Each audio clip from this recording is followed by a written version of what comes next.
C'est un plaisir vraiment d'être avec vous ce matin et de partager cette semaine de réflexion biblique, mais surtout cet accomplissement. Alors, je voudrais juste résumer en quelques mots ce qu'on a partagé avec les jeunes. On a parlé d'aventure, parce que l'aventure est quelque chose d'extraordinaire, quelque chose qui sort de l'ordinaire, et on en a besoin, chacun d'entre nous. Et quoi de mieux avec les jeunes que de parler d'aventure? Alors on a parlé de ce Dieu qui nous fait confiance. On dit souvent qu'il faut croire en Dieu, mais on a vu aussi que dans la Bible, Dieu croit en nous. On a vu aussi que Dieu nous aimait. Alors, on n'a pas inventé l'eau chaude quand on le dit, mais c'est bon de se le redire. La troisième chose, c'est qu'on a parlé d'estime de soi. On a parlé aussi de comment communiquer avec Dieu. Et puis enfin, du bonheur, et du bonheur même dans les temps de crise. Il y a une petite phrase que j'aime beaucoup et que je réutilise régulièrement, que j'ai tirée d'un bon bouquin, qui dit « La vie n'est pas un problème à résoudre, c'est une aventure à vivre ». Et ça, c'est ce qui fonde mon ministère, c'est ce qui fonde aussi mon action et qui m'aide aussi à lire dans la Bible qu'est-ce qu'il y a de l'ordre de l'aventure dans la Bible. Alors je voudrais qu'on reprenne ensemble un texte qui me touche particulièrement, qui se trouve dans Jean 21.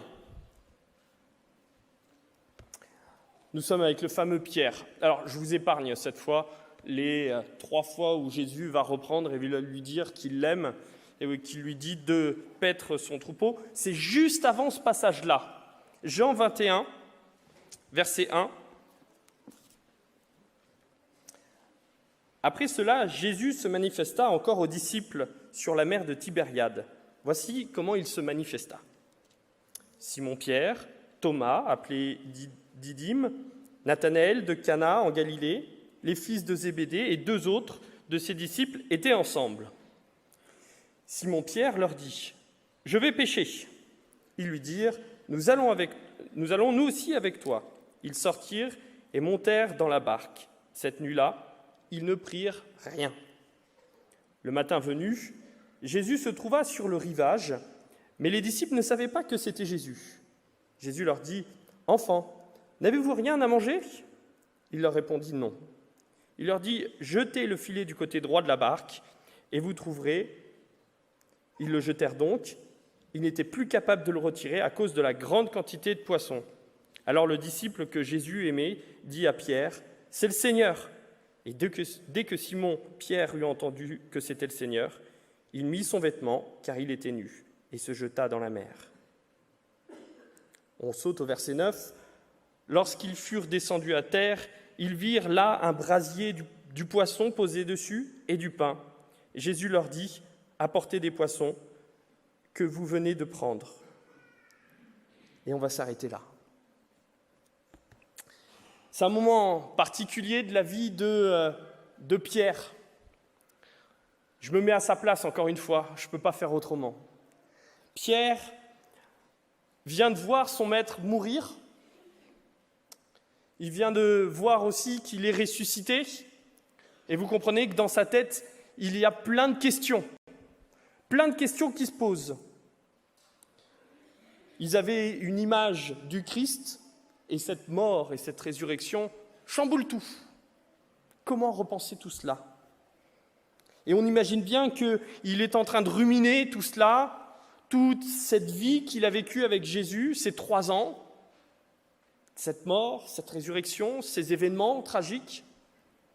Et on imagine assez bien qu'il peut être groggy par cet ensemble de questions auxquelles on ne trouve pas de réponse.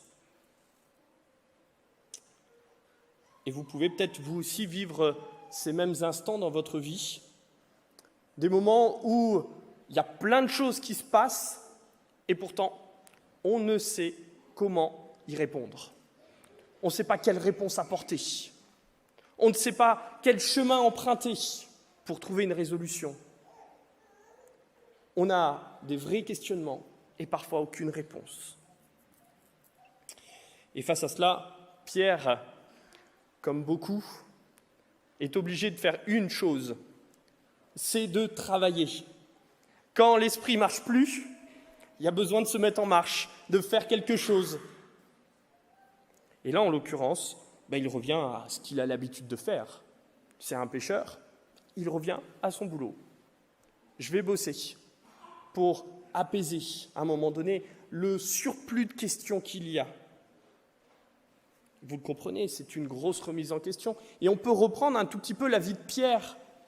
Parce que quand vous regardez, rappelez-vous, oui, il a renié le Christ. Mais juste avant, ce reniement, il ne vient pas de nulle part. Vous avez d'abord Matthieu 16, où Jésus annonce sa mort et sa résurrection. Et bien sûr, Pierre prend à part Jésus et lui dit « Non, ça ne peut pas arriver, tu ne peux pas dire une chose pareille. » Et Jésus va avoir des mots très durs envers Pierre. « Arrière de moi, Satan !» Un deuxième moment, dans Matthieu 26, où Jésus dit qu'il sera une occasion de chute. Et Pierre dit « Pour tout le monde, tu seras une occasion de chute, mais pas pour moi. » Et bien sûr, Jésus lui annonce « Écoute, Pierre, dans quelques jours, tu me renieras, et plutôt 3 fois qu'une. » Et puis il y a ce passage de Jean 18 que j'affectionne tout particulièrement, qui montre le caractère de Pierre.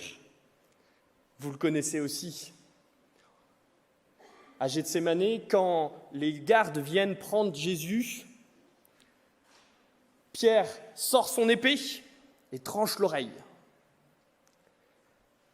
Et ce qui me paraît intéressant, c'est qu'en tirant son épée, en voulant se battre, Pierre démontre une chose, c'est qu'il est prêt à mourir pour le Christ. Il est prêt à aller jusqu'au bout, de se battre, et même de mourir en héros. Mais quand il s'aperçoit que son maître, cet ami, lui n'est pas prêt à rentrer dans la bataille comme lui, mais que ce qu'il veut faire, c'est se livrer, s'abandonner, se donner. Là, d'un seul coup, Pierre est désarçonné. Il ne sait que faire. Et c'est à partir de là que commence sa remise en question. Bien sûr, Jésus avait essayé de lui dire, mais c'est quand il est confronté à la réalité d'un moment de crise qu'il prend conscience qu'il faut voir autrement.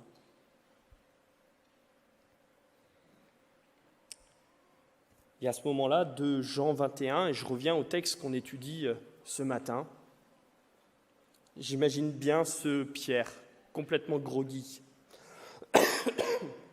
étourdi par cet ensemble de questionnements. Comment se fait-il ? J'étais prêt à mourir pour lui. J'étais fort de mes convictions. Et là, cette remise en question est tellement grande que je ne sais plus où j'en suis.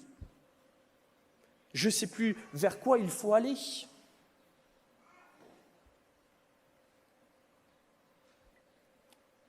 Pour finir, Pierre est à l'image de sa pêche de ce soir-là. Il est complètement bredouille. Il ne trouve rien, pas de réponse. L'impossibilité de trouver des réponses et en plus, il y a cette culpabilité puisqu'il a renié le Christ. Et c'est à ce moment précis que surgit l'aventure. Ce moment précis où Pierre est perdu. C'est ce moment précis où Jésus surgit. C'est inattendu. C'est ce moment que Jésus choisit pour venir apaiser son ami, de donner des réponses. C'est dans ce surgissement incognito de Jésus qu'est l'aventure, qui sur la berge va demander « Est-ce que vous avez à manger ? Est-ce que vous avez quelques pains ?» Et j'aime tout particulièrement ce Jésus qui vient auprès de ses disciples non pas comme le donneur de leçons, non pas comme celui qui a toutes les réponses, mais il se pose comme étant celui qui a besoin. Et ça m'interpelle. Ça m'interpelle parce qu'en tant que pasteur, et des fois, c'est les questions qui viennent qui m'invitent à le faire, mais on est des bons donneurs de leçons. Faites ceci, faites cela, surtout évitez cela. Et ce Jésus vient auprès de ce Pierre, auprès de ses disciples perdus, non pas comme étant celui qui va redresser les torts, non pas comme étant celui qui va dire ce qu'il faut faire, mais comme étant celui qui a besoin, comme étant celui qui va partager quelque chose. Et j'adore, vraiment c'est quelque chose de profond qui m'émeut profondément, c'est qu'il souhaite accompagner au travers d'un repas. Ils étaient jusqu'à présent bredouilles, et dans ce surgissement inattendu et incognito de Jésus, ça génère une chose, cette abondance. On a parlé cette semaine de Marc 6 avec la multiplication des pains et des 2 poissons. Et là, on a une multiplication de poissons, petit clin d'œil des évangélistes. Quand j'étais petit, il y avait parfois des temps où je réfléchissais beaucoup. Et mon père me disait régulièrement « Florian, arrête le petit vélo ». Parce que pour lui, c'était le petit vélo qui tournait dans la tête. Et plus il tournait, et plus tu étais dans un cercle infernal où rien ne sortait. Et là, cette intervention de Dieu permet justement de sortir de ce cercle vicieux. Et j'aime la réaction de Pierre. Remettons-nous encore une fois à sa place. Il a vu le Christ ressuscité, mais il n'a pas encore eu ce moment précis avec son ami qu'il a renié, où il peut reparler de cette situation problématique. Il l'a renié.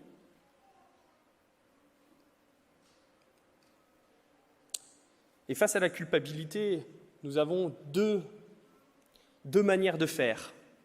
Et là, écoutez bien, les jeunes, parce que on a tous, à un moment donné, cette culpabilité qui va nous ronger. Et soit on se sent nu et on s'éloigne, on a peur. Je fais écho à ce passage de Genèse. Soit au contraire, on est comme Pierre. Il est nu, rempli de culpabilité, mais face à cela, il fait une chose. Il se rhabille et il se jette à l'eau. Je vous rappelle que la définition du péché, et excusez-moi du raccourci, parce que sinon on mettrait beaucoup plus de temps dans cette prédication, mais c'est la séparation d'avec Dieu, une séparation relationnelle. Et quand vous êtes en froid avec un ami, avec votre femme, avec votre mari, qu'est-ce que vous faites ? Vous faites la tronche ? Excusez-moi du terme. J'aime bien de temps en temps, on a ces petits réflexes. Vous savez, je ne suis pas content, donc je ne vais rien lui dire. Je ne lui parle pas pour bien qu'il comprenne. C'est cocasse quand même comme situation. Où on se retrouve dans cette manière de voir, où plutôt que d'ouvrir notre bouche et de dialoguer, on essaye de lui faire comprendre autrement. Et là, je crois que vraiment Pierre a cette bonne réaction.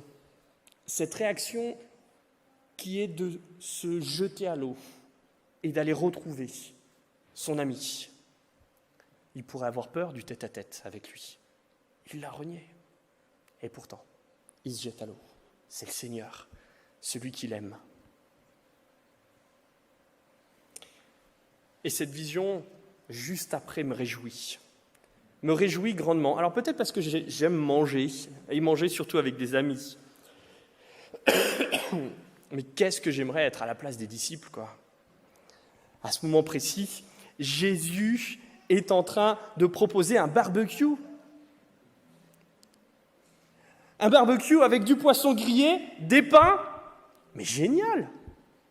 J'aimerais être à la place de ses disciples. Et je crois que c'est la première chose que je vais demander au Seigneur quand je le verrai. Seigneur, allez, on se fait un barbecue? Alors, je ne sais pas trop comment ça va se passer. Là, je ne fais pas de la grande théologie. Mais relationnellement, c'est juste extraordinaire. Et ça nous enseigne quelque chose aussi. Quand je suis en froid avec quelqu'un, quand ça ne va pas, il y a des fois, on a du mal à rentrer en relation. Faites un repas. Regardez le temps que Jésus passe à manger avec les gens. On a besoin de ça. Et le Seigneur sait à quel point est-ce que nous sommes pétris et que nous avons besoin de manger du pain ensemble, d'être copains. Quand vous avez un problème avec quelqu'un, suivez l'exemple du maître. Plutôt que de critiquer, plutôt que de vouloir écraser l'autre pour essayer de se légitimer et essayer de ramener en plus à soi des personnes pour que plus on soit nombreux, plus on a raison. Prenez le temps de manger avec l'autre. Prenez le temps de partager. Prenez le temps de renouer un contact relationnel qui soit peut-être en dehors de ce qui vous crispe ensemble.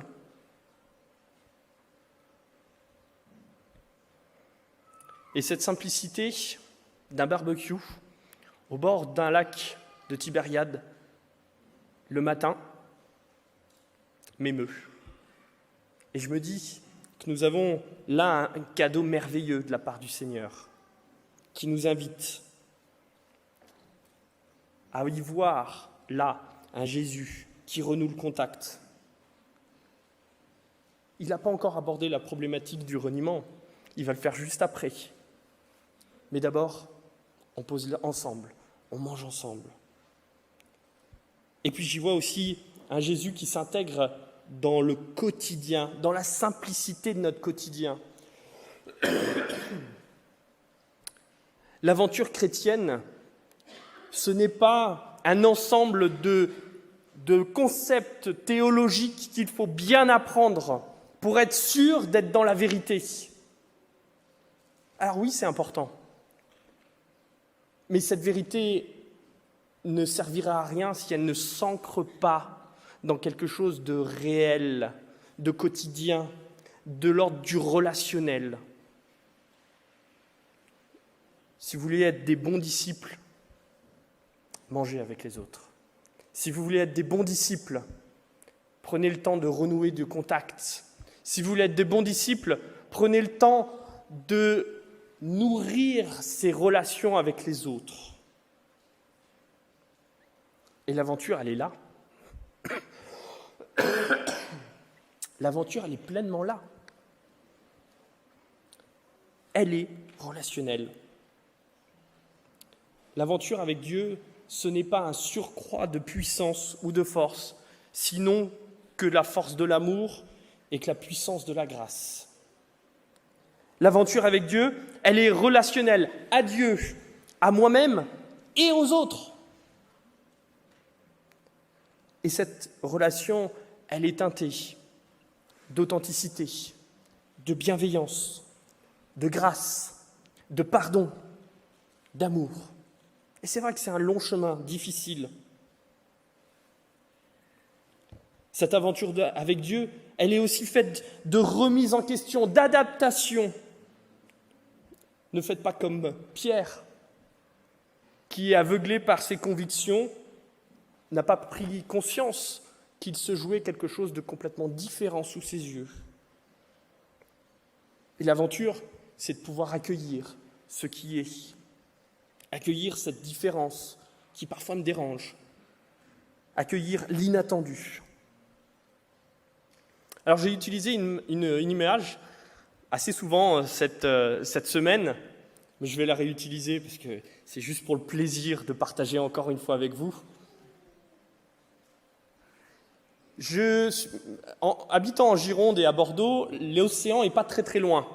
Et donc, je me suis mis au surf. Vous voyez, là c'est moi donc, bien sûr, parce que les vagues en Gironde sont de cette couleur-là.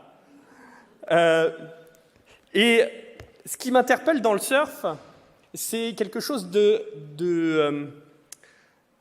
comment dire, qui me permet de ne pas rester accroché, qui me permet de relativiser. Quand vous êtes face à l'océan qui se déchaîne, parce qu'en général, les vagues, quand vous êtes là-dedans, c'est très très beau, hein, mais quand vous les voyez vous tomber sur la tête, ça fait un peu moins beau et c'est surtout beaucoup plus difficile. Et vous pouvez toujours essayer de résister à l'océan. Vous pouvez toujours essayer de résister aux déferlantes de vagues qui vous viennent sur la tête. Mais il y a un moment donné où vous serez fatigué, parce que l'océan ne se fatigue jamais. Et dans la vie, c'est pareil. Il peut arriver plein de choses. Vous pouvez essayer de résister, d'être fort de toutes les convictions.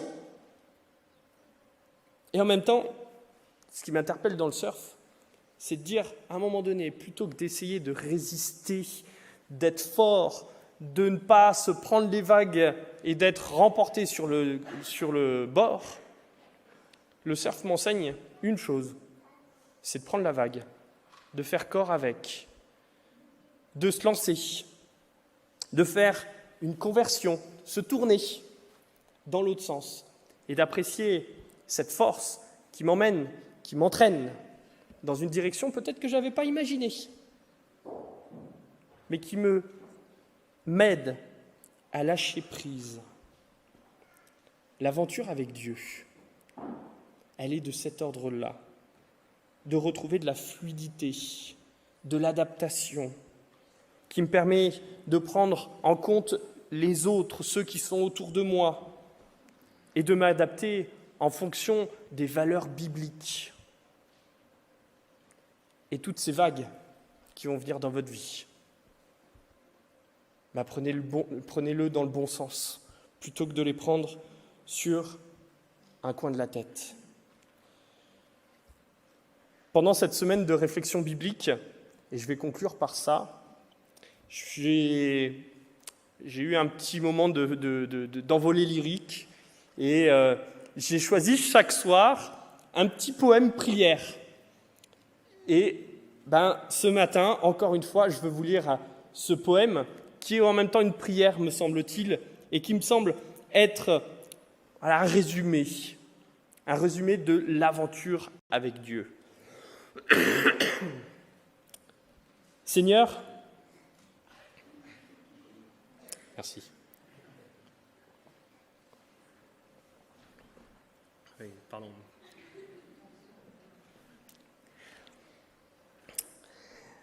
Il a bien compris ce que c'était de s'adapter à l'inattendu. Seigneur, préserve-nous d'être des vivants morts, pétrifiés par nos propres certitudes, engourdis dans nos chères habitudes et limités par nos propres contingences.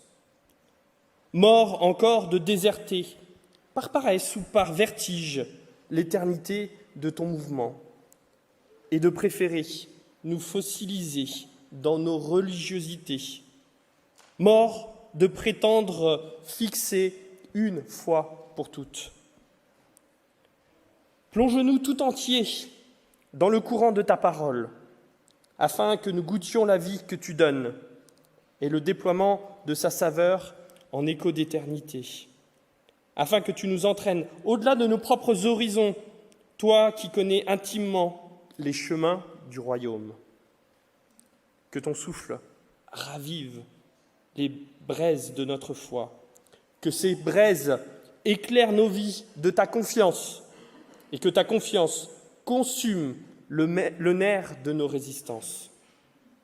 Et à l'heure de notre mort, qu'il nous soit ainsi donné de mourir en toi vivant. Amen.